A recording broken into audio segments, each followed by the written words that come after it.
Hello નમસ્કાર. હવે આજના રસોડાની અંદર કઈક નવી રેસીપી બનાવવાની છે. શું બનાવવાનું છે? રીંગણનો ઓરો બનાવવાનો મારા હાથે નહીં બને પણ મારી બેનની છોકરીને હાથે બનશે.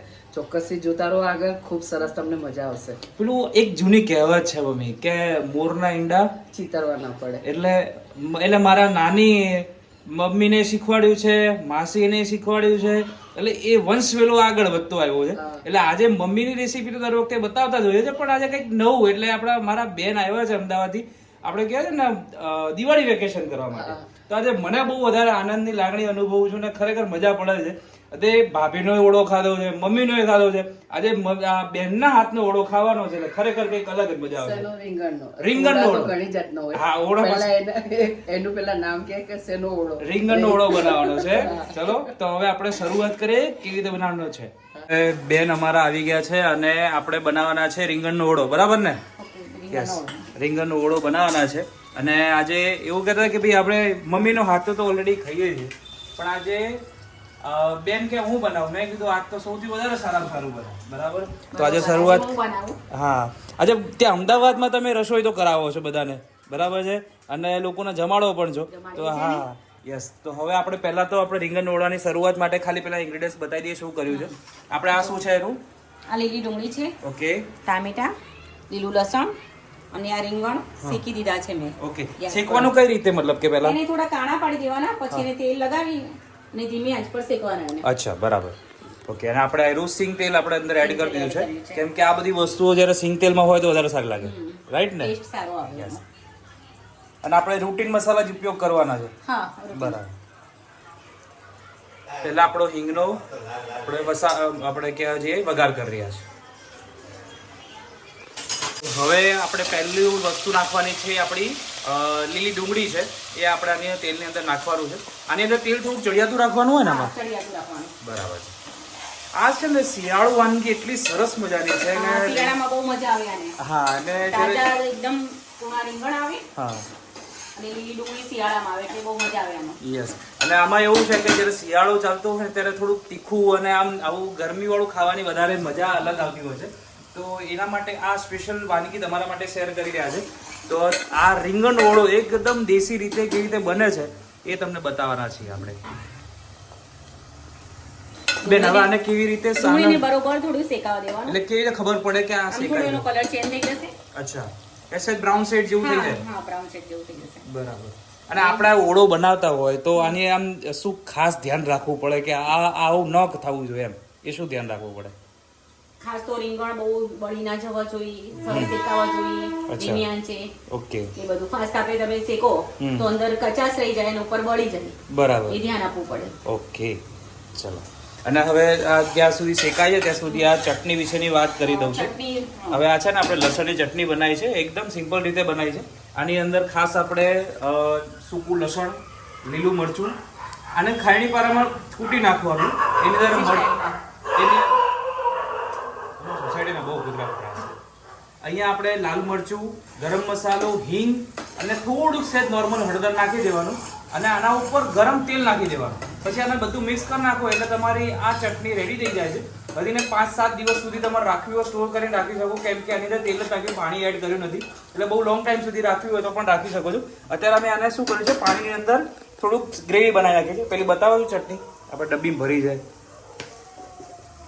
જો આ રીતે ડબ્બીમાં મૂકી રાખી હતી, આની અંદર રાખીને પાણી એડ કરી નાખ્યું છે, એટલે જ્યારે આ ઓળાની અંદર લસણનો જે ચટણી એડ થાય એટલે સરસ મજાનો સ્વાદ એટલો વધારે ઉભરાઈને આવે.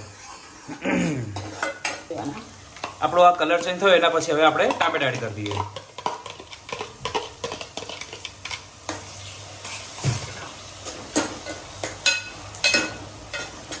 ડુંગળીને ચડતા થોડુંક વધારે ટાઈમ લાગતો હોય છે, એટલે એને પહેલા આપણે સૌથી વધારે સાતળવી પડે અને એને પેલું કે ને શેકાવવી પડે પહેલા, પછી આપણે ટામેટા એડ કરીએ છીએ. ટામેટા ગળે ને પછી આ નાખીશું આપણે આ લસણની ચટણી એડ કરીએ પછી નાખીશું, નહીં તો બળી જાય. ચલો આપણે પહેલા હવે હળદર નાખી દઈએ ને તો કલર બેસી જાય. અને બરાબર, આપણે મીઠું નાખીને એટલે જલ્દી ગળી જાય. હા, અને જ્યારે આપણે જે ટામેટા હોય એને થોડું લાગે કે હવે ચડતર રાખવું છે એટલે આપણે આ મીઠું નાખી એટલે પાણી બી છૂટશે અને જલ્દી ગળી જાય ટામેટા યસ અને હળદર થી કલર સરસ આવે એનો હા. હળદર ગ્રેવીમાં નાખી દઈએ ને આવી રીતે તો કલર સરસ આવે એનો. તો હવે બેન હવે ઘણી બધી આપણે છે ને આપણે દરેક મમ્મી જોડે વિડીયો બનાવીએ ને એટલે મમ્મી એમના બહાર જ છે અત્યારે એટલે પણ આજે મને એક મસ્ત મજાની વાત યાદ આવી છે આ મસાલિયું જોઈને. અચ્છા આ મસાલિયું જોઈને એક સરસ મને યાદ આવે છે કે આપણા ઘરની અંદર બધા જ મસાલિયાના જેવા છે. હા બરાબર છે. કોઈક તીખા સ્વભાવનો હોય, કોઈક તુરા સ્વભાવનો હોય, કોઈક આમ ચટપટો બી હોય, પછી એક ખારો બી હોય. બરાબર. અને ગળપણની અંદર સાકર જેવા પણ માણસો આપણા આ ઘરની અંદર આવા માણસો જ્યારે જતા હોય કોઈ એકલું ખસે ને તો તીખું તુરું અથવા તો ખારું લાગશે પણ જ્યારે આ બધા જ મસાલા કોઈ આવા શાકની અંદર ક્યાંક ભળી જાય ને તો ત્યારે ઓરિજિનલ સ્વાદ આવે. બરાબર. એટલે કહેવાનો મતલબ એવો છે કે પરિવારના બધા માણસો ક્યાંક ખારા, કોઈક સ્વભાવનો તીખો પણ હોય, હા તીખો પણ હોય છે. કોઈ વ્યક્તિ ખારો પણ થઈ જતો હોય, કોઈ ગળપણમાં વધારો હોય, કોઈક મીઠું બોલી બોલીને પણ કામ કરાવી લેતું હોય, કોઈક સામે તીખું બોલીને કામ કરાવી લેતું હોય. તો આ બધા લોકો આ રીતેના મસાલિયાના જેવા જ છે. પણ પરિવાર જ્યારે બહાર જાય છે કોઈ પણ સાથે મળે છે એટલે તમારે મસાલિયાનું નહીં પણ આખું એક સબ્જી બનીને તમારે જવાનું. હા, સબ્જી બરાબર. બનાવીને. અને બીજાને ટેસ્ટ આપવાનો. હા, બીજાને ટેસ્ટ આપવાનો કે ભાઈ આમના જેવો પરિવાર તો નહીં. બરાબર. ચલો હવે હવે ચડી ગયું છે ટામેટા પણ વળી ગયા છે. હવે હું આમાં લસણની ચટણી એડ કરું છું. યસ. આમ મેન તડકો જે કહેવાય છે ને આમ તીખાશ ને આમ જે આવશે તો આ લસણની ચટણીનો આવશે. હવે ગેસ એકદમ મેં ધીમો કરી દીધો છે. ઓકે. હવે હું આમાં થોડા મસાલા કરી દઈશ. ચલો હવે આપણે મસાલાની અંદર આપણું હા. તીખું મરચું છે આપણું. તીખું મરચું છે. ઓકે. વધારે થશે. ઠીક છે. હા.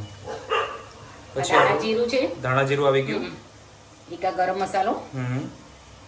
ગરમ મસાલાની અંદર જો તમારે જલારામનો મળતો હોય તો ખાસ લોજો, બહુ ટેસ્ટ વધારે સારો આવે છે. થોડું કલર આવે એટલે આપણે સહેજ કાશ્મીરી મરચું આપણે આની અંદર એડ કરીએ છીએ. તો આ બધું શાક છે ને કાઠિયાવાડીમાં થોડુંક લાલ આમ પડતું હોય ને તો જ વધારે ચટાકેદાર લાગે, આમ મજા આવે. લાગે ચટાકેદાર. અને આને મેં છે ને શેકી અને આ ભાજી પાવના મેસરથી મેશ કરી દીધો છે કે જે આખું ના રહે અંદર કંઈ પણ. આ રીંગણનો આપણો જે કહેવાય ને ઓળો કરી નાખ્યો છે. હા, એને મેં મેશ કરી દીધો છે. બરાબર. ચલો હવે આપણે બધું આની અંદર એડ કરી દેવાનું. હા, એડ કરી દેવાનું છે. વાહ.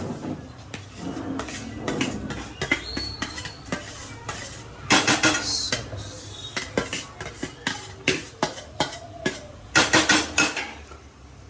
હવે આ બધું વસ્તુને આપણે મિક્સ કરી દેવાનું છે. મિક્સ કરી દેવાનું છે.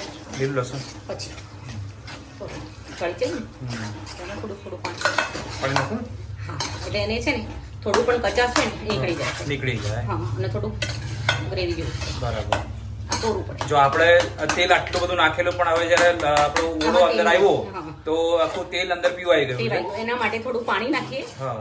એટલે આને ચડવા દઉં એટલે તેલ પણ છૂટે હા. અને થોડું કચાશનો ભાગ હોય ને બરાબર. એ પણ જતો રહે. વાહ. એની અંદર અત્યારે એકદમ મસ્ત મજાનું દેખાઈ રહ્યું છે. તમને મોઢામાં પણ પાણી આવી ગયું છે. એકદમ એટલું સ્વાદિષ્ટ લાગે છે. ચલો. આમાં શેકવામાં મેં રીંગણના અંદર લસણ નાખ્યું છે અચ્છા. પાણા પાડીને. ઓકે. અંદર. એટલે આપણે લસણ પેલું પણ શેકાય કોરું છે. લસણ. હા, અચ્છા. લસણની કળીઓ. ઓકે. માં બહુ નહીં, થોડું પાણી નાખું છું. થોડુંક જ પાણી હા, નાખીએ. એ ચોળે સારી રીતે.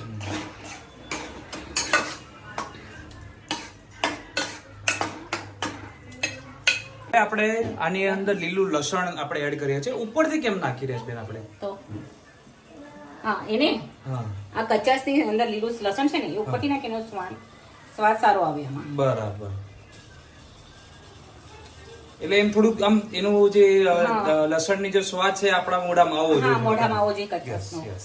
એ કાચું સારું લાગે. અચ્છા. તો ચલો હવે આજનો ઓળો એટલો મસ્ત મજાનો બનાવ્યો છે. ખાવા પીવાની મજા પડી ગઈ છે. બધા પરિવાર લોકોએ ખાધો છે. હે ભાભી, મજા આવી ગઈ? ચલો તો નવા વિડીયો સાથે તમને ફરીથી મળીશું ક્યારેક ફરીથી. બરાબર. સૌને દિવાળીના હેપી શુભકામના. હા.